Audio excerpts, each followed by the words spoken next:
আপনারা ইতিমধ্যে দেখতে পাচ্ছেন বেগুনের বীজ। এগুলো হচ্ছে আমরা সরকার থেকে পাইছি।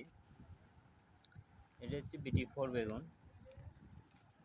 এই বেগুন আপনি চাষ করলে সফল একজন কৃষি হতে পারবেন, কৃষি উদ্যোক্তা হতে পারবেন। আপনি বাণিজ্যিকভাবে চাষ করতে পারেন, আপনি লাভবান হতে পারবেন, অনেক লাভবান হতে পারেন। এটির কয়েকটি গুণ আছে, তার মধ্যে একটি গুণ আপনাকে কীটনাশক ব্যবহার কম করতে হবে, এটাতে পোকা দমন করতে পারবে না। এই যে BT1 দেখতেছেন,